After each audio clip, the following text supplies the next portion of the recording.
जिस तरह साड़ी को लपेटा गया है उसे देखकर तो यही लग रहा है कि मर्डर से पहले रेप हुआ है। जरा ठीक से चेक कीजिए। Yes sir.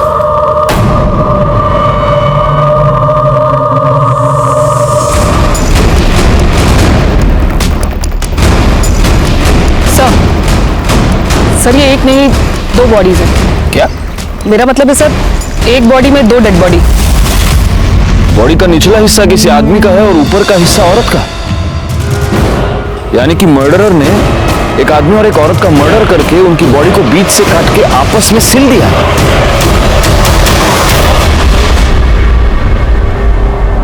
आज तक मैंने अपने करियर में बहुत सारे केसेस देखे हैं, लेकिन ऐसा वहशियाना तरीका मैंने पहली बार देखा। नमस्कार, मैं senior inspector Rajesh Jadhav, crime petrol Dastak के आज के इस भाग में आप सबका स्वागत करता हूं। आज मैं आपको उस केस के बारे में बताने जा रहा हूं जो मेरे पास तब आया था जब मैं मुंबई के बोरीवली पुलिस स्टेशन में पोस्टेड था। इस केस में 2 लाशों को जिस तरह से एक साथ सिला गया था, उससे ये साफ था कि ये मर्डर नफरत की वजह से किए गए थे या फिर ये किसी साइको का काम था। वैसे देखा जाए तो इस केस में हमें 2 लाशें मिली थी, लेकिन 2 लाशें गायब भी थी और अब हमारा ये काम था कि इन लाशों के बचे हुए हिस्सों को ढूंढना और ये पता करना कि मरने वाला आदमी और औरत आखिर कौन है, उनको इस तरह से मारने की वजह क्या है और 2 लाशों को एक साथ सिलकर ये मर्डरर एग्जैक्टली क्या मैसेज हमें देना चाहता है।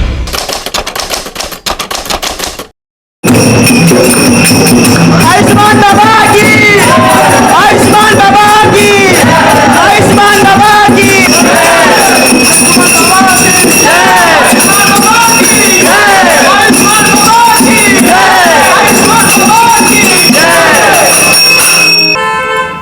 ये मेरी पत्नी है बाबा, डिप्रेशन का शिकार हो चुकी है, दिन रात दुखी रहती है बाबा, घर में बहुत क्लेश होता है, कृपया इसका इलाज कीजिए, हम लोग बहुत परेशान हैं बाबा।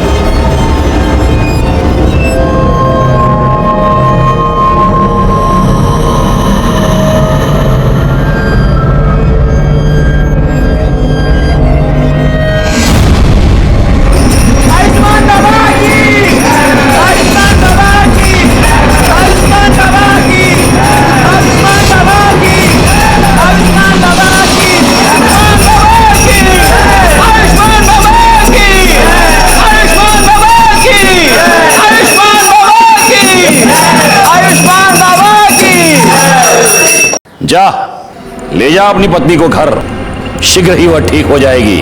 बाबा की जय हो, बाबा की जय हो। आओ भक्तों, बाबा का आशीर्वाद ले लो।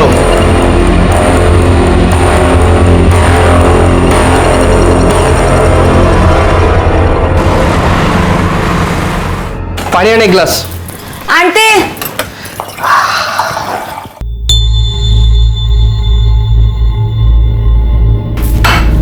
ये ले, घर घर के लिए। देख क्या रही है, पगार हुआ यार। मुझे नहीं चाहिए तेरे पाप की कमाई। क्या बोलिस? पाप की कमाई? ये मेरी मेहनत का पैसा है। मेहनत का पैसा? हाँ, ये मेहनत का पैसा है तेरा या तेरे उस ढोंगी कमीने बाबा की पाप की कमाई है? ए बाबा को कुछ मत बोला, देख दांत तोड़ दूंगा मैं तेरे। तू भूल गया सब क्या किया था? वो बाबा जो भक्ति के नाम पे दूसरी औरतों की चुम्मा चाटी करता है। देख, मुझे तेरा नहीं पता, पर मुझे बहुत शर्म आती है इस पाप की कमाई खाने में। चल तेरी तो मैं।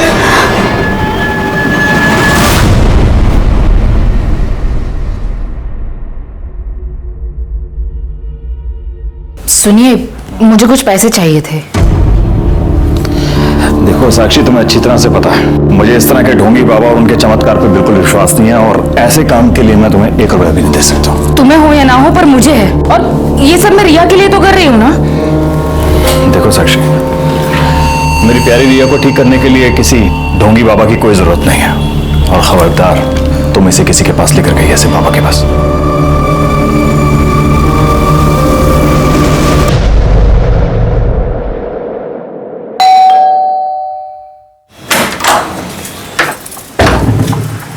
काजल, थोड़ी सी शक्कर मिलेगी? वाटी अनलेस? हाँ, वाटी।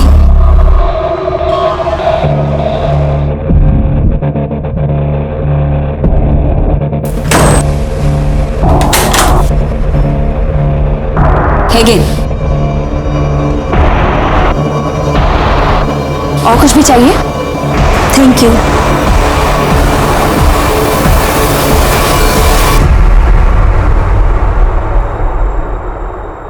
ठीक किया जो तुम इसे मेरे पास उपचार के लिए ले आई। बाबा मेरी रिया चल तो सकेगी ना? अवश्य।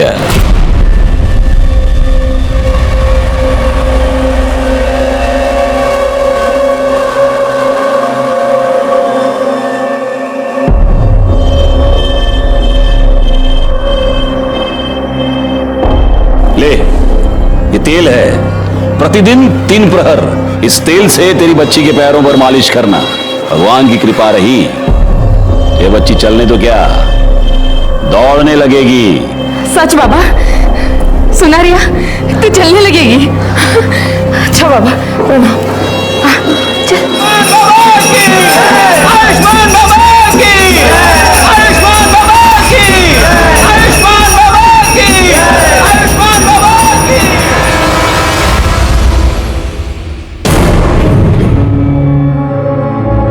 रिया बेटा, बेटा क्या हुआ?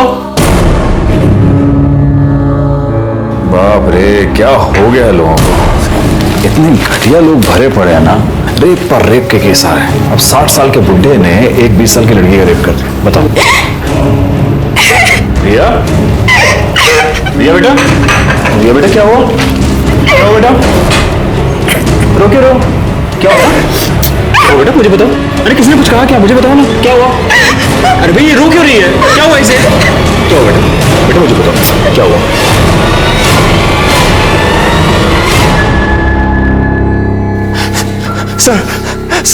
सर देखिए ना सर, मेरी बेटी के साथ क्या हो गया सर? सर मेरी बेटी के साथ सर रेप हो गया है सर। आप प्लीज बैठिए और मुझे शांति से बताइए कि एग्जैक्टली क्या। सर मेरे मना करने के बाद भी ना मेरी बीवी साक्षी सर मेरी बेटी को ना उस ढोंगी बाबा के पास लेके जाती थी सर 6 महीने से। सर मैंने इसे मना भी किया था लेकिन सर इसने मेरी एक बात नहीं सुनी सर, मैंने इसको बोला भी था सर। अरे एक मिनट, ये सब यहाँ नहीं चलेगा, ये पुलिस स्टेशन है। आप बैठिए प्लीज। मैडम आप बताइए क्या हुआ? सर रिया के पैर बहुत कमजोर है, सब कुछ करके देखे लेकिन कोई फर्क नहीं पड़ रहा था। तब मैंने बाबा के बारे में सुना, हम रिया को उनके पास लेकर गए। बाबा ने इसकी नब्ज देखी और कहा कि ये ठीक हो सकती है। बाबा ने मुझे तेल दिया और कहा कि मैं उससे रिया के पैरों की मालिश करूं, लेकिन उससे भी कोई फर्क नहीं पड़ रहा था। मैंने बाबा को बताया तो उन्होंने कहा कि शायद मैं ठीक से मालिश नहीं कर रही हूँ, मैं रिया को उनके पास लेकर जाऊं, वो मुझे सही तरीका बताएंगे। पहले तो मैं डर गई कि कोई अनजान आदमी मेरी बेटी के पैरों को हाथ लगाएगा। मेनका। जी बाबा। मेरी आंखों पर पट्टी बांधो।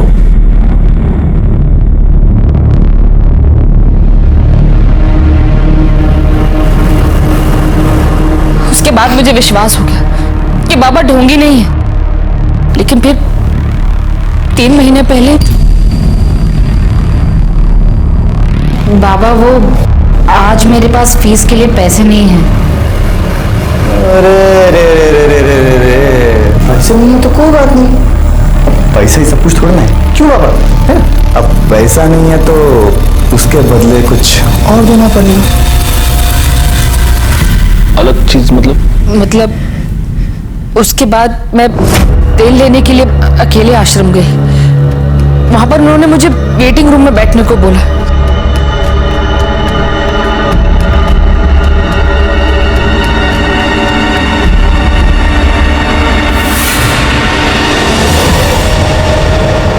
कौन था वो आदमी? पता नहीं सर, लेकिन जब होश आया तो देखा कि मेरे कपड़े मेरे साथ भी रेप हुआ था। उसके बाद 2 बार और ऐसा हुआ। 3 बार तेरे साथ रेप हुआ, तूने मुझे बताया तक नहीं? तुझे मजा आ रहा था रेप करने वाले में, और मेरी बेटी को लेके गई उस ढोंगी बाबा के पास। तुझे कितनी बार बोला था? तुझे कितनी बार बोला इसको मत लेके जाओ? 1 मिनट अभी आप बैठेंगे प्लीज, वरना मुझे आपको बाहर निकालना पड़ेगा। रिया में इंप्रूवमेंट दिख रही थी। अगर मैं तुम्हें बताती तो तुम ट्रीटमेंट रुकवा देते, इसलिए मैंने नहीं बताया। लेकिन फिर 4 दिन पहले 13 तारीख को मैं रिया को लेकर आश्रम गई। आर्यमान ने हमें कहा कि हम वेटिंग रूम में वेट करें, बाबा बाहर गए। उनकी शिष्या ने हमें एक शरबत पिलाया, इसे पी के हम दोनों बेहोश हो गए। लेकिन बेहोश होने से पहले मुझे याद आर्यमन मुस्कुरा रहा था। मुझे लगा कि फिर से, लेकिन जब मुझे होश आया तो मेरे साथ कुछ भी नहीं हुआ था। लेकिन रिया वहां से गायब थी।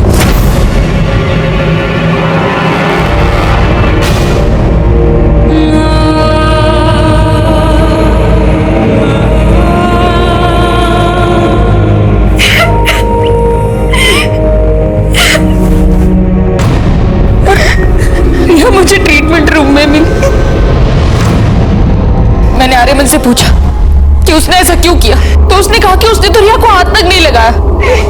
लेकिन मैं जानती हूँ सर कि आर्यमन ने मेरे रिया के साथ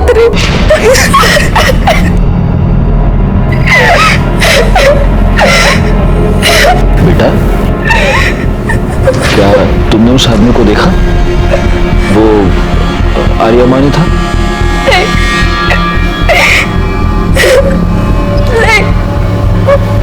आर्यमन नहीं, आयुष्मान बाबा थे। मुझे याद है बेहोश होने से पहले जो आदमी मेरी तरफ आ रहा था उसे वही चोला पहना था जो आयुष्मान बाबा पहनते।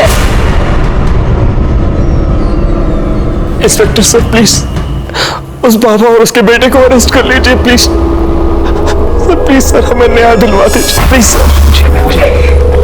कामया मैडम, बच्चे को मेडिकल एग्जामिनेशन के लिए ले जाइए। आप भी जा सकते हैं।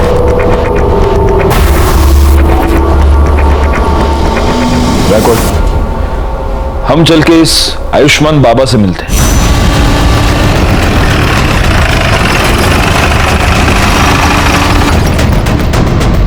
साक्षी हम पर ऐसे आरोप कैसे कर सकती है अपने बाबा के बारे में?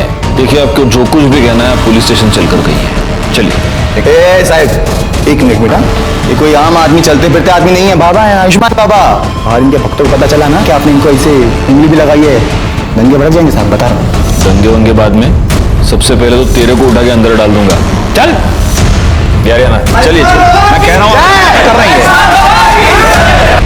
ये सत्य नहीं है। सभी भक्तों को वही शरबत ग्रहण के लिए दिया गया था। उनमें से किसी को कोई समस्या नहीं हुई।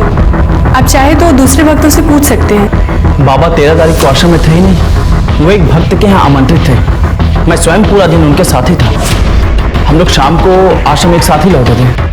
सर मैं तो ज्यादातर अकाउंट केबिन में ही रहता हूँ, तो बाहर क्या चलता है क्या नहीं चलता मेरे को नहीं मालूम। सच है, भगवान भी इंसान को नहीं पहचान सकता।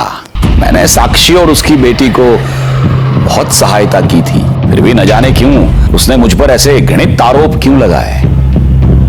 लेकिन आपको क्या लगता है बाबा, मतलब क्यों लगाए होंगे उसने ऐसे घृणित आरोप आप पर? एक ही कारण हो सकता है। अच्छा, मेरे उपचार के पैसे देना नहीं चाहती होगी, अन्यथा मदद जो करता है उसे ऐसे प्रत्युत्तर में ऐसे घृणित आरोप कोई नहीं लगाता। लेकिन उसकी चूक हो गई, वो चूक गई। 13 तारीख को पूरा दिन हम आश्रम में थे ही नहीं। सर इसके असिस्टेंट गणेश ने भी यही कहा कि ये लोग शाम को वापस आए थे। क्योंकि यही सत्य है। हमारा शिष्य गणेश पूरा दिन हमारे साथ था, और जिस भक्त के यहां हम पूरा दिन उपस्थित थे, आप उनसे भी पूछ सकते हैं। दोनों को आशीर्वाद है मेरे। अब हम यहां से प्रस्थान करेंगे। अरे नहीं नहीं नहीं नहीं, प्रस्थान वस्थान आप कुछ नहीं कर सकते अभी। क्या है बाबा, आप रेप अक्यूज्ड हैं, तो अब आप यहीं रहेंगे। बाबा को उनकी कुटिया दिखा दो। अब अगले कुछ दिन तक भजन पूजन कीर्तन कीर्तन वहीं पे ले जाओ। चलिए। देखिए ये गलत है। लड़की के कंप्लेन के बाद आयुष्मान बाबा को पुलिस ने रेप के केस में अरेस्ट कर लिया है। अभी भी तुझे लगता है कि तेरा बाबा ढूंढी नहीं है? काजल चुप बैठ। मैं बाबा को बहुत पहले से जानता हूँ, वो ऐसा कर ही नहीं सकते। और अगर रेप हुआ भी है ना तो बाबा ने नहीं किया है, वो उस कमीने आर्यमान ने किया है, क्योंकि वो आर्यमान एक नंबर का। अच्छा, तो फिर पुलिस ने तेरे बाबा को क्यों पकड़ा? हाँ, संभल के रह, हाँ संभल के रह, कहीं बाबा तुझे भी अरेस्ट ना करवा दे। सर, ये रही रिया की मेडिकल रिपोर्ट। इस रिपोर्ट के मुताबिक रिया की बॉडी पर कोई सीमन नहीं मिला है। ये तो एक्सपेक्टेड ही था। 4 दिन बाद वो लोग कंप्लेंट लिखवाने आए थे। 4 दिन बाद हमें क्या मिलने वाला था? सर एक बात और, रिया की मेडिकल रिपोर्ट से पता चला है कि उसके साथ सेक्स हुआ है, वो वर्जिन नहीं है। नहीं, लेकिन कमली मैडम, ये बात लेकर हम कोर्ट में नहीं जा सकते। बाबा का वकील पहली हियरिंग में ये साबित कर देगा कि रिया खुद सेक्सुअली एक्टिव थी और अब उसके माँ बाप बाबा को फंसाने के लिए ये सब चाल चल रहा है।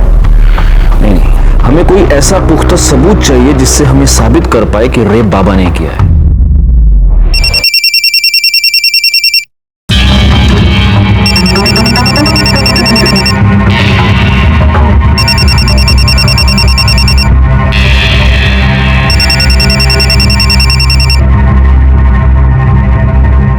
हेलो, तेरी हिम्मत कैसे हुई बाबा के खिलाफ कंप्लेंट लिखवाने की?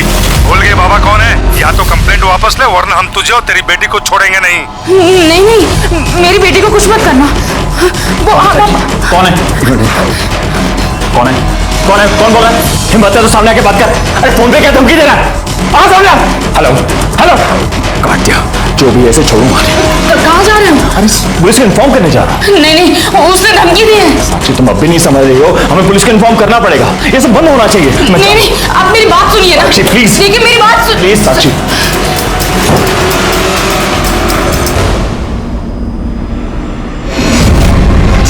कुत्ते, पहले मेरी बीवी और बेटी के साथ रेप करता है और फिर बाद में धमकी देकर फोन करवाता है। तू सोचता मैं डर जाऊंगा? छोड़ूंगा नहीं तुझे साले। क्या चल रहा है?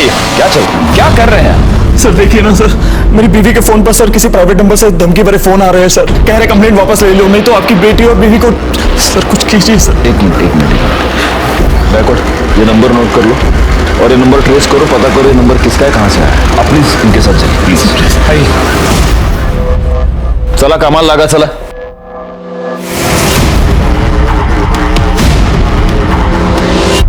सर, आयुष्मान बाबा को बेल मिल गई है। ये तो नहीं था, सिवाय इनकी कंप्लेंट के हमारे पास है ही क्या?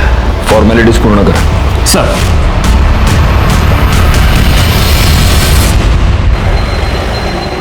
रिया, भाई साहब, आपने रिया को कहीं देखा क्या? नहीं। रिया को कहीं देखा क्या? नहीं। वॉचमैन भैया, रिया को कहीं देखा क्या? साक्षी, क्या हुआ? भाभी, वो रिया ना नीचे वॉक करने के लिए आई थी। मैंने पूरा कंपाउंड देख लिया, कहीं मिल नहीं रही है। अरे इधर ही किधर होगी ना। क्या हुआ साक्षी, इतना घबराई क्यों? रिया कहीं मिल नहीं रही है प्रवीण। उसने उसे किडनैप कर लिया। उसने कहा था कि वो हम लोगों को नहीं छोड़ेगा और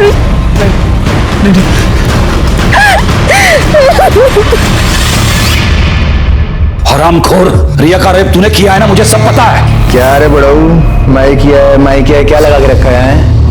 लड़की ने देखा तेरे को, स्टेटमेंट में नाम तेरा, तो मैं कैसे किया है, हा? और वैसे भी जो तू आशीर्वाद के नाम पे जो चोला डाल के जो चुम्मा चाटी करता है, तो ठगी कौन? तू रेपिस्ट कौन? तू, मैं नहीं, समझा? बकवास बंद कर, मुझे सब पता है। बाबा को मिर्ची लगी रे बाबा को मिर्ची।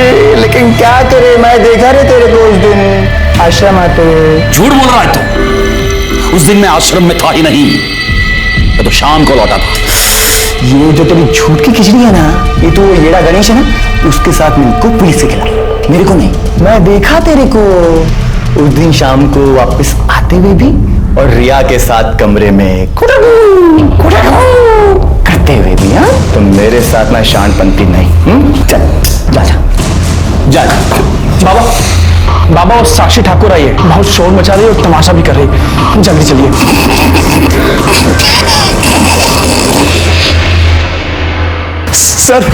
सर हमारी बेटी रिया गायब हो गई है सर, उसे बचा लीजिए सर। उन्हीं लोगों ने सर किया है ये सब। लेकिन कब से गायब है वो? सर, वो शाम को 5 बजे रोज की तरह नीचे वॉक करने गई थी। अपना फोन भी घर पर भूल गई। जब 6 बजे तक घर नहीं आया तो मैं नीचे देखने के लिए गई। पूरी बिल्डिंग, पूरा कंपाउंड, सब जगह दिख लिया, लेकिन रिया कहीं नहीं मिली। सर, उस बाबा ने ये किडनैप किया है सर। मेरी बेटी को बचा लीजिए सर। देखिए, आप निश्चिंत रहिए, हम जरूर रिया को ढूंढ निकालेंगे।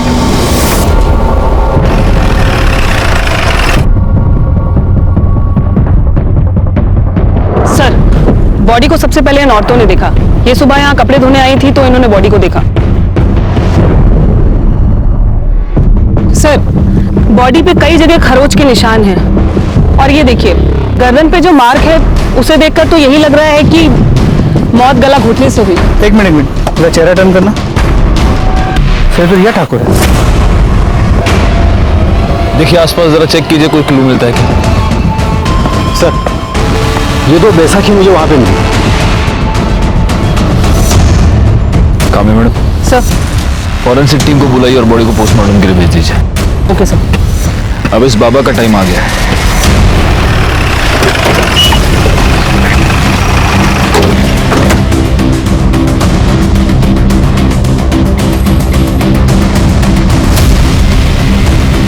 या तो ताला लगा हुआ है।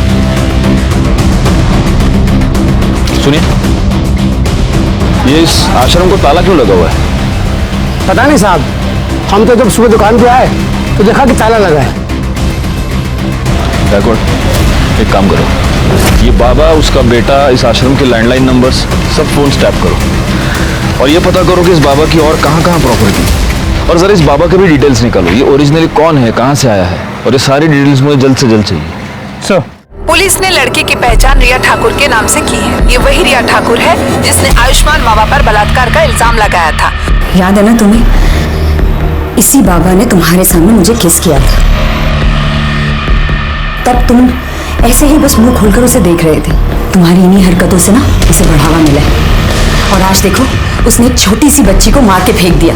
पर तुम आज भी ना बस ऐसे ही खड़े रहना, कुछ मत करना और जाप लागते रहना कि तुम्हारा बाबा इनोसेंट है ना? सर, कल रात को जब ड्यूटी खत्म होने के बाद आप घर चले गए तो एक आदमी ने कॉल किया था। वो कह रहा था कि रिया मर्डर केस के बारे में कुछ जानता है और आपको बताना चाहता है। मैंने उससे कहा कि आप घर चले गए तो उसने कहा कि मैं दोबारा कॉल करूंगा। उसने फोन कट कर दिया और अभी तक उसको कॉल नहीं है। मैं सुबह से ट्राई कर रहा हूँ उसको कॉल करने की, लेकिन मोबाइल स्विच ऑफ आ रहा है। जोशी, पता करो नंबर किसका है, हो सकता है इससे हमें कोई इंपॉर्टेंट लीड मिले। Yes sir. सर, रिया ठाकुर की पोस्टमार्टम रिपोर्ट के मुताबिक पहले उसके साथ रेप हुआ था, फिर 18 तारीख की शाम 7 और 8 बजे के बीच उसका गला घोट कर उसे मार दिया गया। बॉडी पर सीमेन या कोई ऐसी चीज मिली जिससे मर्डरर को आइडेंटिफाई कर पाए? नहीं सर, बॉडी की फोरेंसिक रिपोर्ट 2 दिन बाद आएगी। 2 दिन? ठीक है, तब तक वेट करते, हो सकता है उससे कोई क्लू मिले। सर, आयुष्मान ट्रस्ट के नाम से आयुष्मान बाबा की 4 प्रॉपर्टीज है, बोरवली, दहिसर, वसई और विरार में। लेकिन चारों प्रॉपर्टीज में कोई रहता नहीं है, वहां पे ताला लगा हुआ है। रिकॉर्ड, एक काम करो, इन चारों जगहों पर सिविल में अपने आदमी रख दो 24 घंटे। पता नहीं क्यों मुझे ऐसा लगता है कि बहुत जल्द यहाँ पर कोई रहने आएगा। सर, हमने आयुष्मान बाबा की डिटेल्स निकाली तो पता चला कि ओरिजिनली वो विरार का रहने वाला है और कुछ साल पहले किसी रामनारायण तिवारी नाम के वैद को असिस्ट कर रहा था। उसका कंपाउंडर था। रिकॉर्ड, एक काम करो, इस रामनारायण तिवारी वैद से पूछताछ करो और इस बाबा के बारे में जितनी डिटेल्स हो सके उतनी डिटेल्स निकालो। सर, वो हमारे पास 3 साल काम किया था। हमने उसको सब सिखा दिया था, मालिश करना, हड्डी बिठाना और आयुर्वेद तरीके से उपचार करना, दवाई बनाना भी। लेकिन था बड़ा होशियार, हर काम फटाफट सीख जाता था। लेकिन उसे एक आदत थी, वो आयुर्वेद और एस्ट्रोलॉजी की किताब पढ़ने का बड़ा शौक था। जरा सा भी समय मिले किताब खोल के पढ़ने लगता था। फिर एक दिन आया, कहने लगा कि हम कल से काम पर नहीं आएंगे। हम कहा काहे? बहुत उससे कहा कि रुक जा, लेकिन नहीं रुका, वो चला गया। 1 साल बाद सुनने में आया कि साकिब खान जो है आयुष्मान बाबा बन गए। एक मिनट, ये साकिब खान कौन है? अरे वही आयुष्मान बाबा जो है, वही साकिब खान है। मुस्लिम से हिंदू नाम बदल के बाबा बना। और ये आर्यमन उसका बेटा इमरान। हाँ, जब उसकी जोरू मरी तो इमरान 2 साल का रहा होगा। तो इसने माँ का भी प्यार दिया, बाप का भी प्यार दिया। बहुत लाड करता था और लाड प्यार के चक्कर में लड़का खराब हो गया। अच्छा, ये आयुष्मान बाबा मतलब आपका साकिब खान, जब ये आपके पास काम किया करता था तो जो महिला इलाज करवाने के लिए आती थी उनके साथ कभी उसने बदतमीजी की थी? ना, कभी कोई बदतमीजी नहीं। अच्छा, उसके किसी रिश्तेदार को आप जानते हैं? नहीं, बस परिवार का मालूम था, सो हमने बता दिया।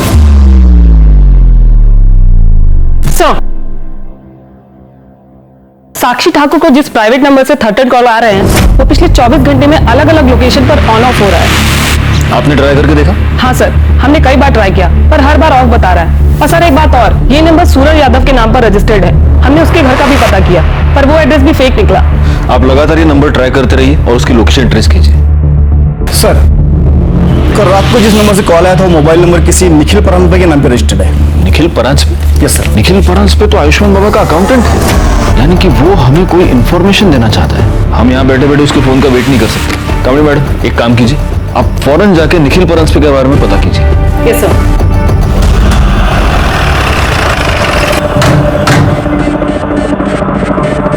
बता सकती हैं कि काजल और निखिल कहाँ गए हैं? हाँ मैडम, कल शाम को करीब 8 बजे मैंने काजल और निखिल दोनों को एक साथ जाते देखा। मैं तो खुद हैरान थी कि दोनों एक साथ कहाँ जा रहे हैं। मतलब 24 घंटे लड़ाई झगड़ा करते रहते हैं। किस बात पे?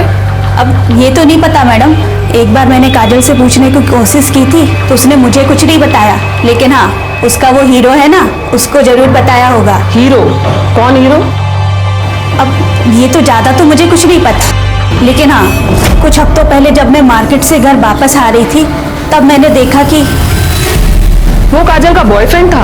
अब ये सब तो मुझे नहीं पता, लेकिन हाँ, वो तभी आता था जब निखिल घर पर नहीं रहता था। कुछ दिनों पहले मैं काजल के घर शक्कर लेने आई थी, तब मैंने उसे बैठा देखा था। पहचान सकती हो कौन है वो? स्केच बनवा सकती हो? वो तो मैं नहीं बता सकती क्योंकि मैंने उसे सिर्फ 2 बार देखा है, और वो भी पीछे से। निखिल और काजल का फोन नंबर और फोटो तो होगा ही आपके पास? जी।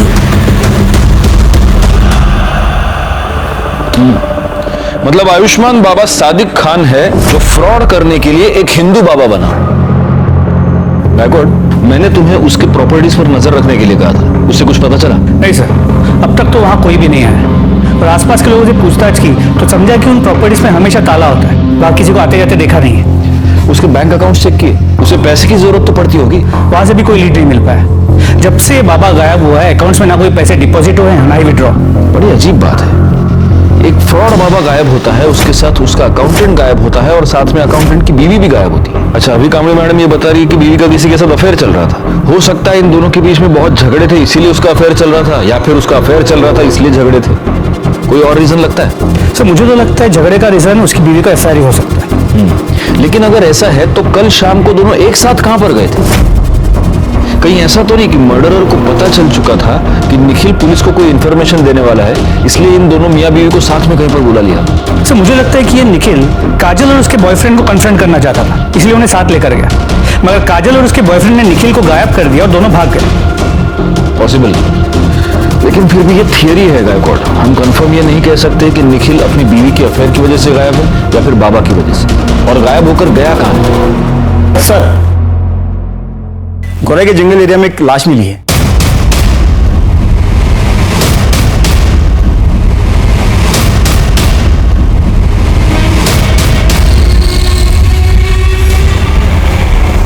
सर, ये बॉडी तो काजल ब्रांच पे की है। What? Yes sir. सर, जिस तरह साड़ी को लपेटा गया है उसे देखकर तो यही लग रहा है कि मर्डर से पहले रेप हुआ है। जरा ठीक से चेक कीजिए। Yes sir.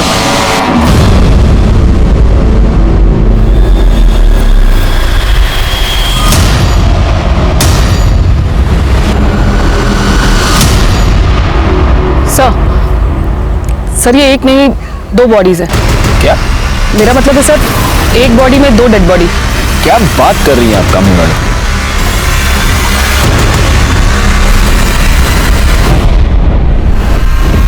बॉडी का निचला हिस्सा किसी आदमी का है और ऊपर का हिस्सा औरत का। या तो ये निखिल हो सकता है या फिर काजल का बॉयफ्रेंड। ये हो सकता है कि निखिल ने काजल को और उसके बॉयफ्रेंड का मर्डर करके उन दोनों की लाश को ऐसे इस तरह से सिल दिया होगा। पर सर, बॉडी को कोई इस तरह स्टिच क्यों करेगा? हो सकता है वो ये स्टेटमेंट करना चाहता हो कि तुम दोनों का अफेयर था, तुम दोनों एक साथ आना चाहते थे, लो मैंने तुमको मार के एक कर दी। निखिल तो साइको लग रहा है। बिल्कुल है, लेकिन ये सब तब तक एक थियरी है जब तक हमें ये पता नहीं चलता कि ये बॉडी का निचला हिस्सा आखिर किसका है। कामनी मैडम, सर, बॉडी को पोस्टमार्टम के लिए भेजने का इंतजाम कीजिए और फॉरेंसिक टीम को बुला लीजिए। Yes sir. पता कैसे चलेगा कि ये बॉडी का निचला हिस्सा किसका है? सर एक आइडिया है, काजल के नेबर्स ने कहा था कि उन्हें यहाँ 1 साल हो गया है। हो सकता है इस बीच वो कभी बीमार पड़े और कभी अपना ब्लड टेस्ट किया, तो आसपास के लैब से कुछ इन्फॉर्मेशन मिल सकती है। मतलब ब्लड ग्रुप से? जी सर। Good idea. एक काम करो, उनके घर के आसपास जितने भी पैथोलॉजी लैब्स है वहां पर पता करो इमीडिएटली। सर पैथोलॉजी लैब से मिली रिपोर्ट और पोस्टमार्टम रिपोर्ट में जो ब्लड ग्रुप आया है उससे ये साफ होता है कि लोअर बॉडी निखिल परंज पे की है। नहीं, लेकिन अगर निखिल परंज पे और काजल के बॉयफ्रेंड का ब्लड ग्रुप सेम हुआ तो? सर ये तो मैंने नहीं सोचा था। पोस्टमार्टम रिपोर्ट के मुताबिक काजल का मर्डर 19 मई को रात 9 से 10 के बीच हुआ है और मृणाल ने हमें बताया कि उसने उन दोनों को 8 बजे घर से निकलते हुए देखा। मतलब निखिल ने यहाँ फोन करने के तुरंत बाद।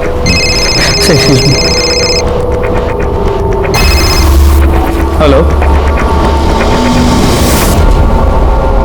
ठीक है सर। गोरे के डंपिंग ग्राउंड के पास 2 आधी कटी हुई डेड बॉडीज मिली।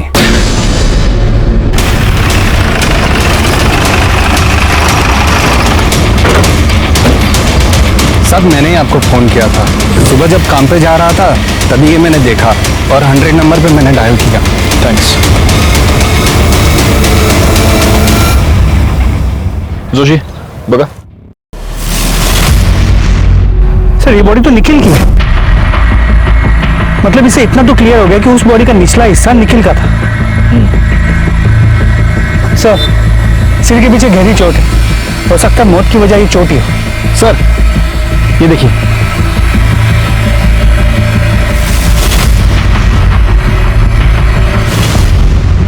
गायकवाड़, अपनी फॉरेंसिक टीम को बुलाओ और उनसे कहना कि इस बार मुझे रिपोर्ट जल्द से जल्द चाहिए। सर।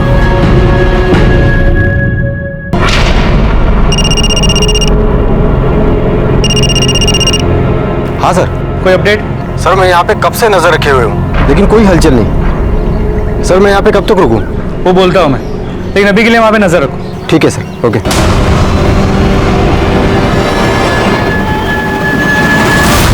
हे शिंदे नाही होतं सर। गायकवाड, आयुष्मान बाबा त्याच्या मुलाबद्दल काय कळलं का? नहीं सर, पण लवकरच समजेल।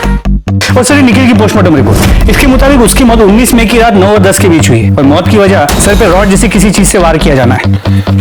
इसका मतलब सिर्फ घर से निकलते वक्त ही नहीं बल्कि मर्डर के वक्त भी ये दोनों मियां बीवी एक दूसरे के साथ थे।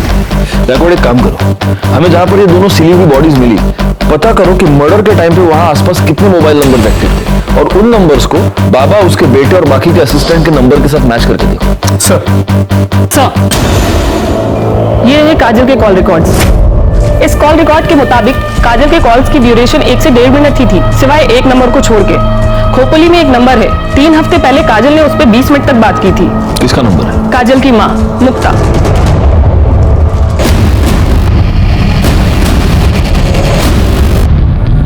बड़ी अभागन थी मेरी काजल। तिच्या नशिबात सुखच नव्हतं। हम जब पालघर के पास नांदोर गांव में रहते थे तब काजल दूसरे बिरादरी के लड़के के साथ भाग गई। पूरे गांव ने हमें बेदखल कर दिया। हम लोग दर दर भटकने लगे, कभी यहाँ गावात कभी त्या गावात। अभी 1 महीना पहले नवीन को यहाँ काम मिला। 3 हफ्ते पहले आपकी काजल से बात हुई थी? हो सर, 1 महीने पहले की बात है सर। मेरी जानने वाली को मुंबई में काजल बाजार में टकरा गई। उसने मुझे फोन किया, काजल ठीक है, और उसने काजल का नंबर दिया। मैंने सोचा मैं उससे बात नहीं करूंगी, तुम काय करूं, माँ हो ना। मैंने उसे फोन किया, बड़ी खुश लग रही थी वो फोन पर। उसने कहा कि वो मुझसे मिलने आने वाली है, पर नहीं, वो नहीं आई। उस निखिल के घर वालों ने मारा है साहब मेरी ताई को। साहब हमारी ताई उसे कभी पसंद नहीं थी, हम लोग अलग बिरादरी के हैं ना, इसीलिए। वैसे 19 तारीख को तुम कहाँ थे? मैं काम पे था साहब, विट्ठल और मैं साथ में ही काम पे जाते। विट्ठल कौन? हमारा पड़ोसी, इतने बाजूला रहा था। निखिल की फैमिली का नांदौर का एड्रेस है आपके पास? ठीक है सर, विट्ठल ने कंफर्म किया 19 मई को नवीन उसके साथ सुबह से शाम तक गोडाउन में ही था। एक काम करते हैं, निखिल के घर चलकर पता करते हैं कि इस नवीन की बात में कितनी सच्चाई है। मैंने कितनी बार निखिल को समझाया था कि काजल तेरे लिए ठीक नहीं है, फिर भी उसने मेरी एक बात नहीं मानी। इसलिए तुमने उन दोनों का पता लगाया, उनका मर्डर किया और अपना बदला पूरा किया। क्या बात कर रहे हो साहब? मैंने खुद उन दोनों की शादी करवाई थी। बिरादरी में रहने के लिए नाटक किया था कि वो दोनों गांव से भाग गए। दरअसल मुझे पहले से ही पता था कि वो दोनों मुंबई में कहाँ रहते हैं, क्योंकि वो घर मैंने ही भाड़े पे लेके दिया था उन्हें। हर दूसरे दिन मेरी निखिल से बात होती थी। फिर मैं अपने बेटे और बहू को क्यों मारूंगा? फिर एक बार हम डेड एंड पर आकर पहुंच चुके थे। हालांकि फॉरेंसिक रिपोर्ट से यह पता चला था कि रिया के नाखून में किसी के स्किन फ्रैगमेंट्स पाए गए थे, लेकिन वो स्किन फ्रैगमेंट्स किसके थे ये पता लगाने का कोई भी तरीका हमारे पास नहीं था। दूसरी तरफ हमारी ये थियरी थी कि काजल और निखिल का मर्डर या तो काजल के लवर ने किया है या आयुष्मान बाबा ने।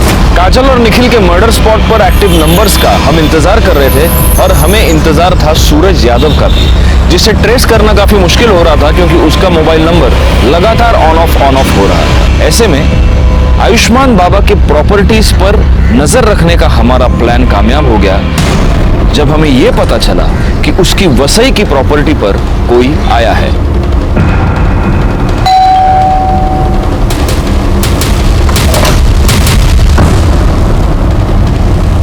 जी, आपका नाम?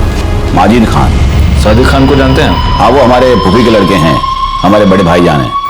बड़े ताज्जुब की बात है माजिद साहब, आपकी आवाज आपके फूफी के लड़के से बहुत मिलती जुलती है। देखिए, आप हमें खामखा परेशान कर रहे हैं। हमारे बड़े भाईजान का उन्होंने जो किया है उससे हमारा कोई वास्ता नहीं है। गायकवाड़,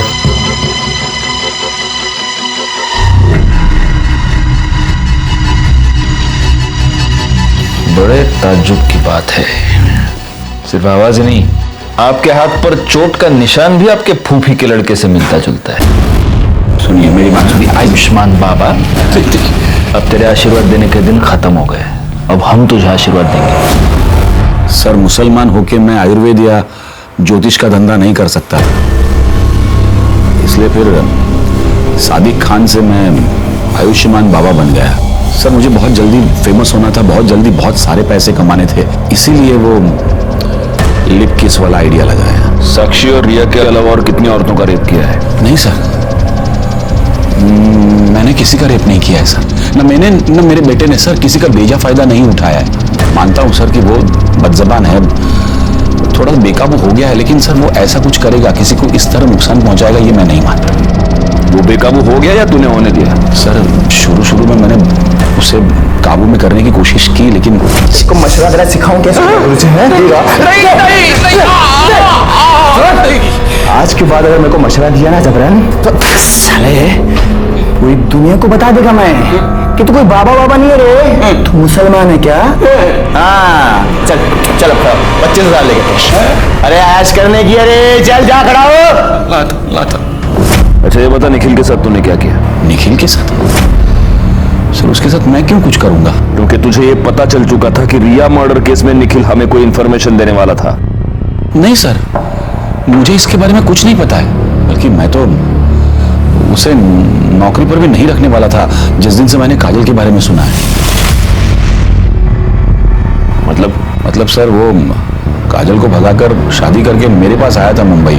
काजल को मेरे पास इसलिए लाया था कि ताकि मैं उसको आशीर्वाद दूं, और फिर मेरे पास नौकरी मांगने लगा, और उस वक्त मेरे पास एक अकाउंटेंट की जॉब खाली थी, तो मैंने कहा था उसे कि मैं उसे नौकरी दूंगा। तो ठीक है, कल से तुम यहां नौकरी पे आ जाना।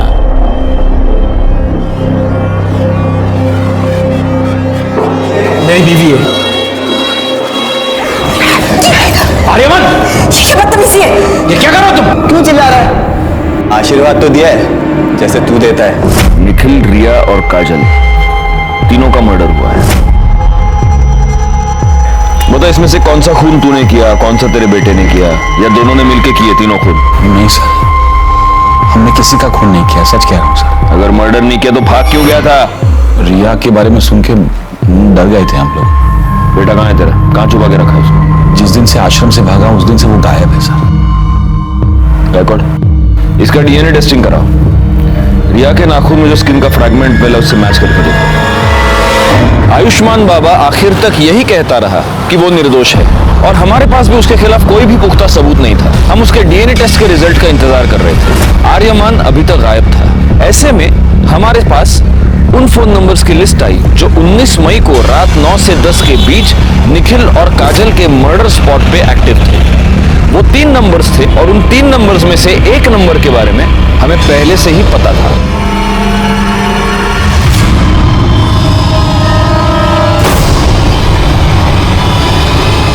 ताई की वजह से हमने बहुत दुख देखे थे साहब। मैं उससे बदला लेना चाहता था, पर पता नहीं था कि वो कहाँ रहती है। फिर पता चला कि आई को उसका फोन नंबर मिला है। तो तू पहली बार में ही कामयाब हो गया। तूने काजल को फोन करके गोराई बुलाया और वहां पे तूने उसको मार दिया। नहीं साहब, पहले मैं उसके घर गया था उसको मारने के लिए, लेकिन तब उसकी पड़ोसी ने मुझे देख लिया और दूसरी बार अखबार वाला पैसे लेने आया था। तो वो तू था जिसको मृणाल ने देखा था? मैंने सोचा कि ताई को किसी ऐसी जगह ले जाके मारना होगा जहां मुझे कोई देख नहीं पाए। हाँ बोलो नवीन। वो कुछ काम से मैं मुंबई आया था, तो आपसे कुछ जरूरी बात करनी है, मिलना था।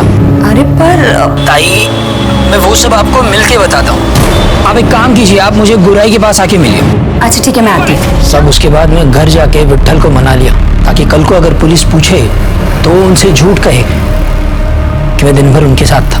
लेकिन तू अपने मोबाइल को नहीं मना पाया और तेरी मोबाइल लोकेशन ने तुझे फंसा दिया। निखिल और काजल के मर्डर की चार्जशीट फाइल करो उसके ऊपर। सर इन्फॉर्मेशन मिली थी कि सूरज यादव, जिसने साक्षी को थ्रेटनिंग कॉल किया था, वो एक प्रोस्टिट्यूट के पास रेगुलरली जाता है। सर उसी एरिया में भी सूरज का फोन स्विच ऑन हुआ और उसने एक फोन कॉल किया जिसे हमने रिकॉर्ड कर लिया है। सर सुनिए वो क्या कह रहा है।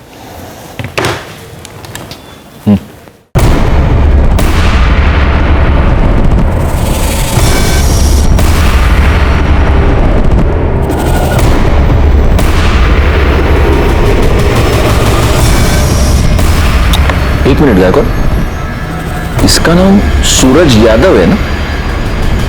तो ये इस तरह से हिंदी क्यों बोल रहा है?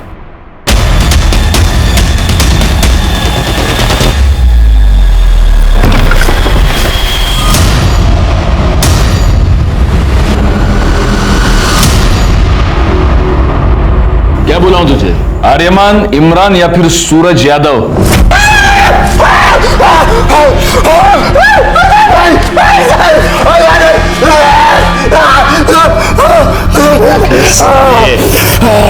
रिया के नाखून में जो स्किन मिला है ना, उससे तेरे बाप का डीएनए 50% मैच होता है। इसका मतलब तेरा पूरा 100% होगा। इसलिए मैं बोल रहा हूँ नाटक मत कर, क्योंकि हम यहाँ आसानी से प्रूव कर सकते हैं कि तूने रिया का मर्डर किया।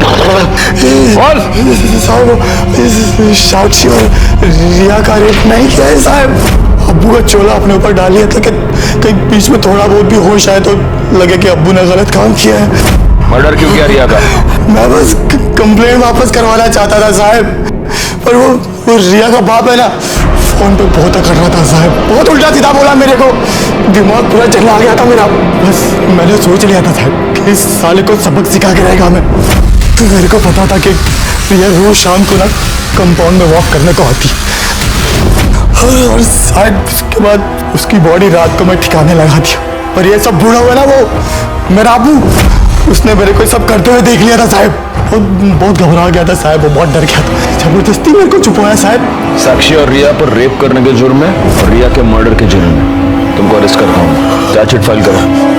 फॉरेंसिक रिपोर्ट से यह साबित हो गया कि वो स्किन आर्यमान की थी। निखिल काजल मर्डर केस और रिया मर्डर केस फाइनली सॉल्व हो गए। नवीन, जिसने अपनी बहन को एक भयानक, एक दर्दनाक मौत दी, उसका पूरा प्लान उसकी फोन की वजह से फेल हो गया। रिया, जो कि शारीरिक रूप से कमजोर थी, अपने मां के अंधविश्वास और अंधभक्ति की भेंट चढ़ गई। इसी के साथ मैं सीनियर इंस्पेक्टर राजेश जाधव आपसे विदा लेता हूं। दोबारा मिलूंगा, तब तक सतर्क रहिए और देखते रहिए क्राइम पेट्रोल दस्तक, क्योंकि मकसद बताना नहीं, बचाना है। जय हिंद। इस तरह के और भी एपिसोड देखने के लिए हमारे चैनल को सब्सक्राइब करें और बेल आइकन दबाना ना भूलें।